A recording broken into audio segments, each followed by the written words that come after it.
Hello, everybody. Welcome into our weekly In the Money podcast for KeenelandSelect.com. I'm Tom Leach, along with Keeneland's director of simulcasting, Jim Goodman. We're going to take a look at the full big days of racing in New York and Santa Anita, headlined by Kentucky Derby prep races on both coasts. And we do want to remind you that we do a podcast, a separate podcast for every racing day at Keeneland. So we'll analyze the Grade 1 Central Bank Ashland Stakes, the Kentucky Oaks Prep at Keeneland, in that Keeneland podcast for Saturday. So let's take a look at the 4 stakes races in New York, the 4 graded stakes races. Really good card up there, Jim. And we'll start with the 8th race. It's the Grade 3 Bayshore for 3-year-olds going 7 furlongs. And on a pretty interesting handicapping challenge here. How did you sort it out?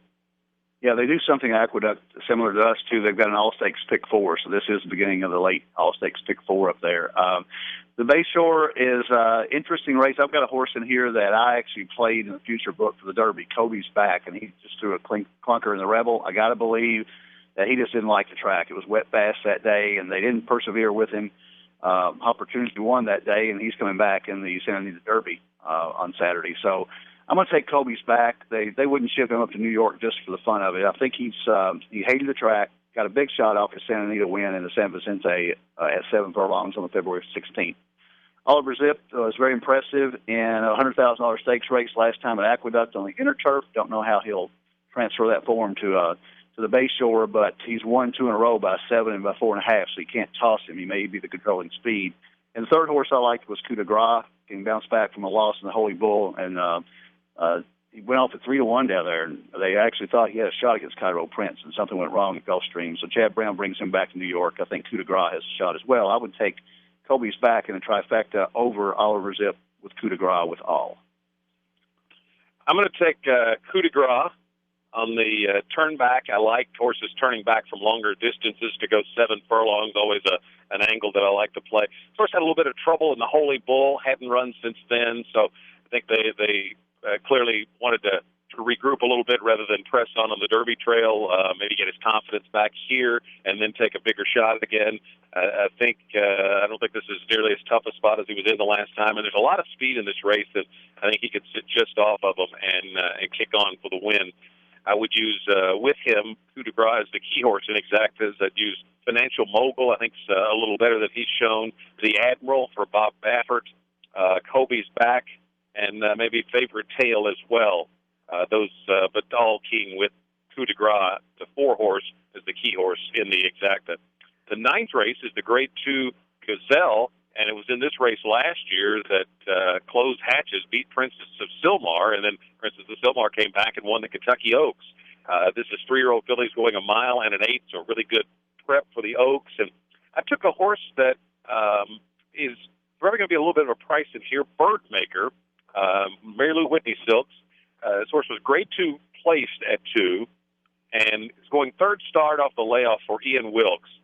And I think this is a little bit of an ambitious move, and Ian's a pretty conservative guy generally, so I think that suggests some confidence to me, and I like the 4 works that this horse has had coming into this race, so I'm going to take a little bit of a stab here with Birdmaker, use her with the 3, Sweet Reason, the 4, My Miss Sophia, and the 2, Got Lucky, the latter 2 being Fletcher's, and certainly probably the ones to beat, but the 6, Birdmaker is my pick. What about you, Jim?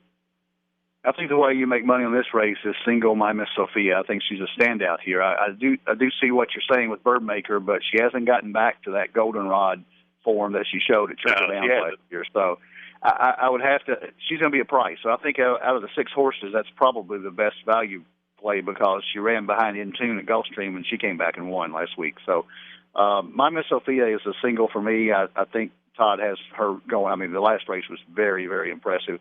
And all she's got to do is come close to that to beat this crew. And I Got Lucky in the Rachel Alexander, and she ran second. But she got beat by 9.5 to Untappable, and that's no disgrace. I think that's kind of like running. Untappable is probably going to be the favorite for the Oaks in a couple weeks. So Got Lucky off that race has to be considered. And I would take Birdmaker to price underneath, but I would key My Miss Sophia on top of any inter-race wagers and single her in the multi-race wagers. We'll go to race 10. That's the Grade 1 Wood Memorial for 3-year-olds at 1 mile and an 1/8, prep for the Kentucky Derby. And you've got one of the real buzz horses coming out of Florida, Social Inclusion, that is in here. He beat Honor Code decisively last time. Honor Code, of course, subsequently coming out with an injury. This horse has been ultra impressive in 2 starts. And the question is, can he win at a mile and an 8 from the 11 hole? If he does, he might be the favorite for the Kentucky Derby. What do you think? Well, if you're going to test him, put him at the 11 hole and put a couple of good horses inside him. He drew the 11 hole. He got a 111 buyer last time out in Gulfstream. Everybody thought Honor Code would walk there, and he got the easy lead and just went on with it. And I admire the guy for not selling the horse. I really. And Manny Asperua is 85 years old. You got to pull for him, but 11-hole Wood Memorial, I don't know if he can get it done here. So I'm going to try to play against him simply because he's probably going to be 4 to 5 or something. Samrot and Uncle Si, the 8 and 10. That race in the Gotham was incredible with those two plus In Trouble right down the wire together. Now, they were not flattered by In Trouble's race in the Louisiana Derby last week, so that bothers me a little bit because In Trouble obviously was not the same horse in Louisiana and probably got a lot taken out of him by that race. Samrot and Uncle Si had a lot of guts in that race, and I think either one of them could win this.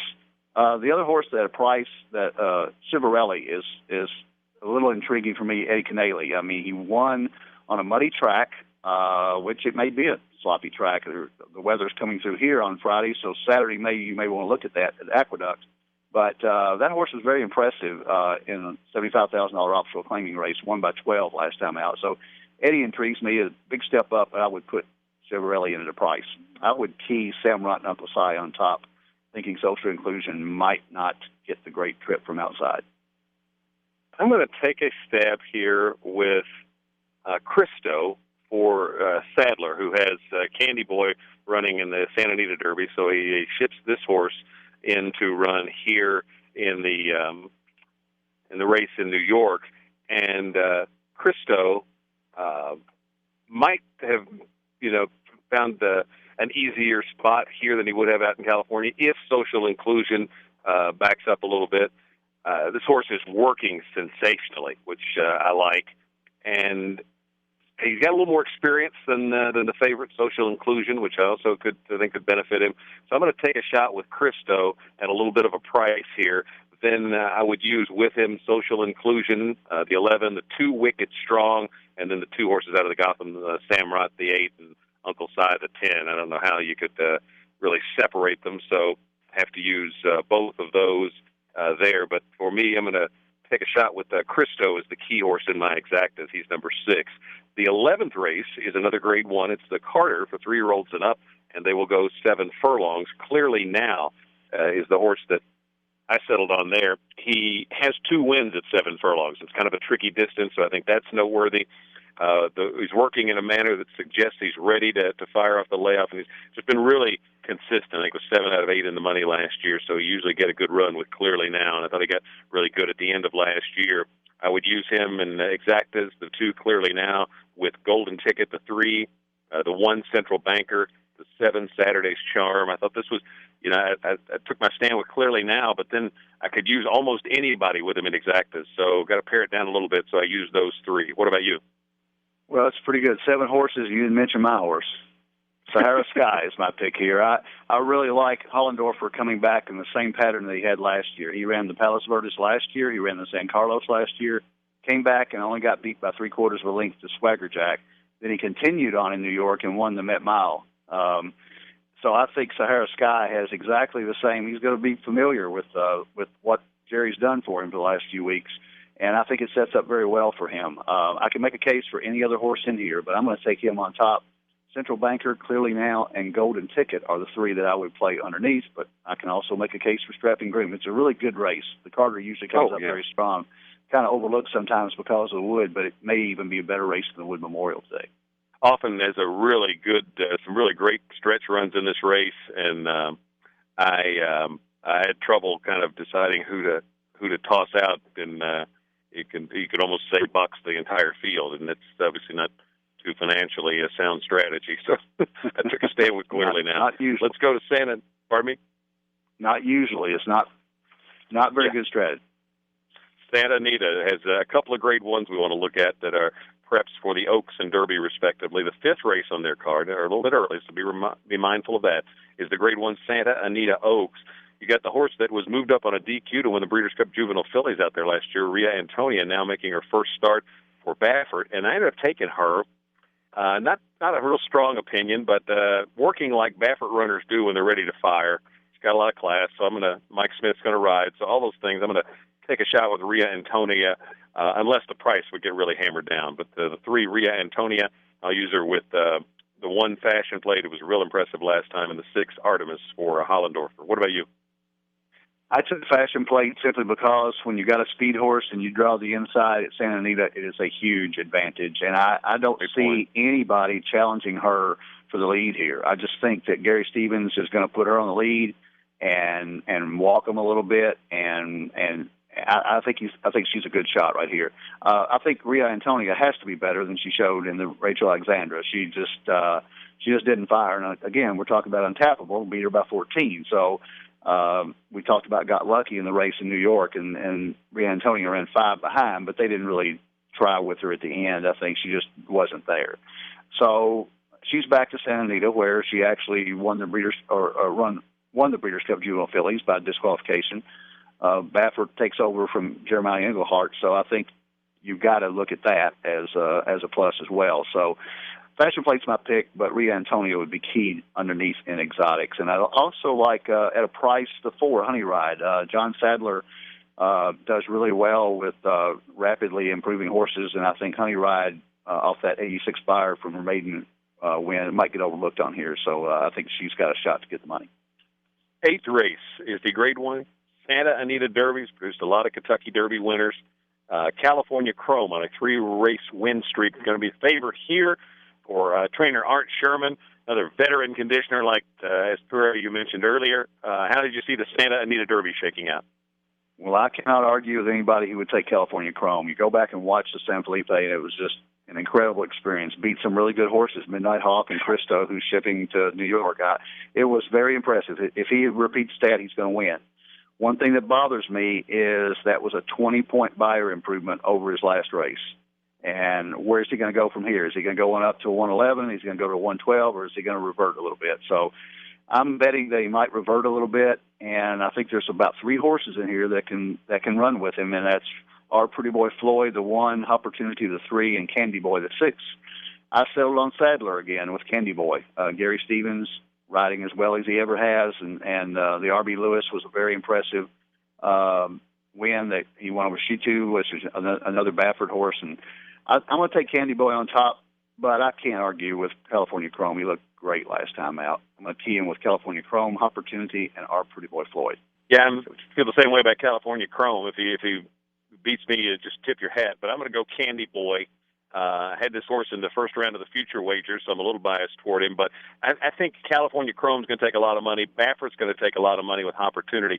And you could get Sadler and Stevens, a horse that's maybe coming up to a big race, and he could be the third choice in here. Sensational work pattern coming into this race. It looks like he's sitting on ready. I think the horse that's noteworthy, the horse that he beat, was a Baffert that came back and won the Sunland Derby, so that was a good field last time. So Candy Boy is the pick for me, the 6. And I'll use them in exactas with the 5 California Chrome, the 3 Opportunity, and the 2 Friends with K-Mill, 6 Candy Boy to win the Santa Anita Derby. So that's it for our Saturday Stakes program nationally. Again, a reminder, we do a separate podcast for every racing day at Keeneland, so we'll cover the Central Bank Ashland Stakes in that. Keep your KeenelandSelect.com accounts fully funded, so you're always ready to wager. And make sure you follow Keeneland.com for a lot of analysis on the races. I do some video interviews with trainers you can find on the Keeneland channel on YouTube. Get a little insight that way. A lot of great information out there to handicap the races for the End of Money podcast and more at KeenelandSelect.com.